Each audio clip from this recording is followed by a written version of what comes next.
The Servicemen's Readjustment Act of 1944, known informally as the GI Bill, was a law that provided a range of benefits for returning World War II veterans. Benefits included low-cost mortgages, low-interest loans to start a business, cash payments of tuition and living expenses to attend university, high school or vocational education, as well as 1 year of unemployment compensation. It was available to every veteran who had been on active duty during the war years for at least 120 days and had not been dishonorably discharged. Combat was not required. By 1956, roughly 2.2 million veterans had used the GI Bill education benefits in order to attend colleges or universities, and an additional 5.6 million used these benefits for some kind of training program. Historians and economists judge the GI Bill a major political and economic success, especially in contrast to the treatments of World War I veterans, and a major contribution to America's stock of human capital that sped long-term economic growth. Canada operated a similar program for its World War II veterans, with an economic impact similar to the American case. Since the original U.S. 1944 law, the term has come to include other veteran benefit programs created to assist veterans of subsequent wars as well as peacetime service. History. On June 22, 1944, the Servicemen's Readjustment Act of 1944 was signed into law by President Roosevelt, commonly known as the GI Bill of Rights. During the war, politicians wanted to avoid the post-war confusion about veterans' benefits that became a political football in the 1920s and 1930s. President Franklin D. Roosevelt wanted a post-war assistance program to help transition from wartime, but he also wanted it on a need basis for poor people, not just veterans. The veterans' organizations mobilized support in Congress that rejected FDR's approach and provided benefits only to veterans of military service, including men and women. Ortiz says their efforts entrenched the VFW and the Legion as the twin pillars of the American veterans lobby for decades. Harry W. Colmary, a former national commander of the American Legion and former Republican national chairman, is credited for writing the first draft of the GI Bill. He reportedly jotted down his ideas on stationery and a napkin at the Mayflower Hotel in Washington, D.C., U.S. Senator Ernest McFarland, D. Arizona, was actively involved in the bill's passage and is known, with Warren Atherton, as one of the fathers of the GI Bill. One might then term Edith North Rogers, R.Mass., who helped write and who co-sponsored the legislation, as the mother of the GI Bill. Like Colmary, her contribution to writing and passing this legislation has been obscured by time. The bill was introduced in the House on January 10, 1944, and in the Senate, the following day. Both chambers approved their own versions of the bill. The bill that President Roosevelt initially proposed had a means test. Only poor veterans would be aided.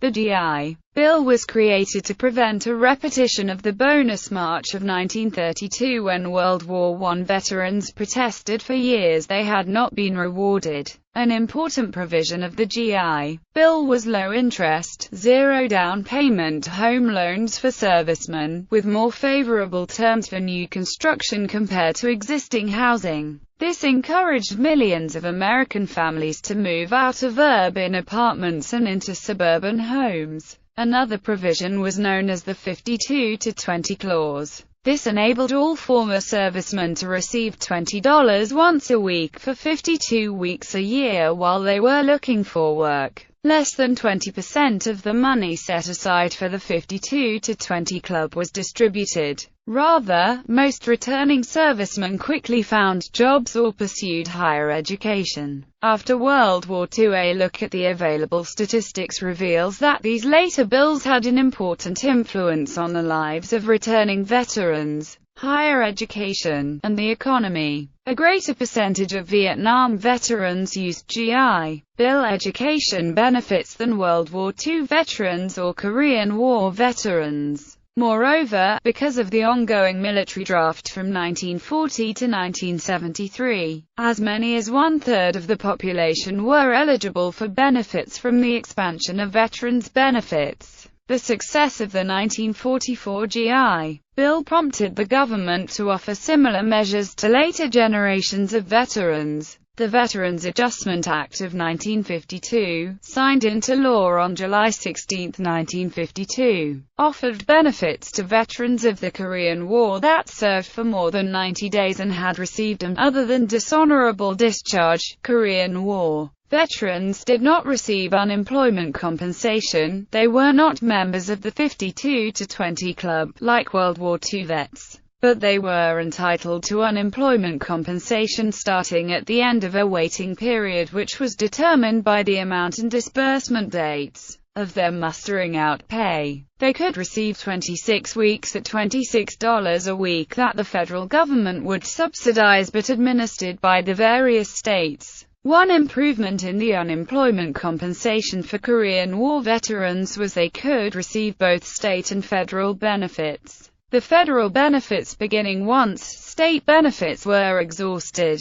One significant difference between the 1944 GI Bill and the 1952 Act was that tuition fees were no longer paid directly to the chosen institution of higher education. Instead, veterans received a fixed monthly sum of $110, which they used to pay for their tuition fees, books, and living expenses. The decision to end direct tuition payments to schools came after a 1950 House Select Committee uncovered incidents of overcharging of tuition rates by some institutions under the original GI Bill in an attempt to defraud the government. Although the monthly stipend proved sufficient for most Korean War veterans, the decision would have negative repercussions for later veterans. By the end of the program on January 31, 1965, approximately 2.4 million of 5.5 million eligible veterans had used their benefits.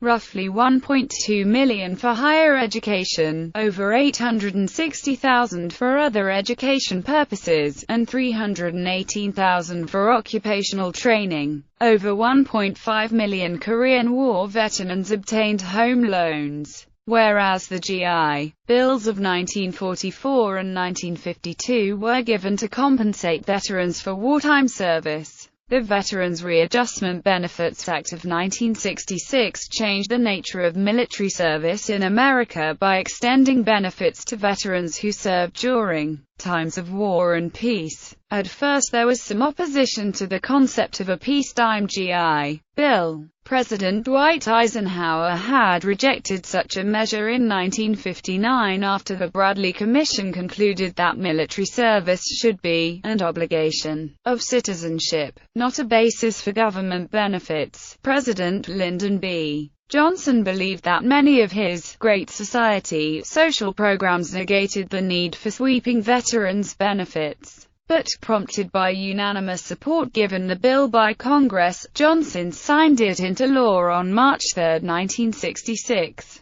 Almost immediately, critics within the veterans community and on Capitol Hill charged that the bill did not go far enough. At first, single veterans who had served more than 180 days and had received an other than dishonorable discharge received only $100 a month, from which they had to pay for tuition and all of their expenses. Most found this amount to be sufficient to pay only for books and minor fees, and not enough to live on or attend college full-time. In particular, veterans of the Vietnam War disliked the fact that the bill did not provide them with the same educational opportunities as their World War II predecessors. Consequently, during the early years of the program, only about 25% of Vietnam veterans used their education benefits. In the next decade, efforts were made to increase veterans' benefits. Congress succeeded, often in the face of fierce objections from the fiscally conservative Nixon and Ford administrations, to raise benefit levels. In 1967, a single veteran's benefits were raised to $130 a month. In 1970 they rose to $175. Under the Readjustment Assistance Act of 1972, the monthly allowance rose to $220. In 1974 it rose to $270.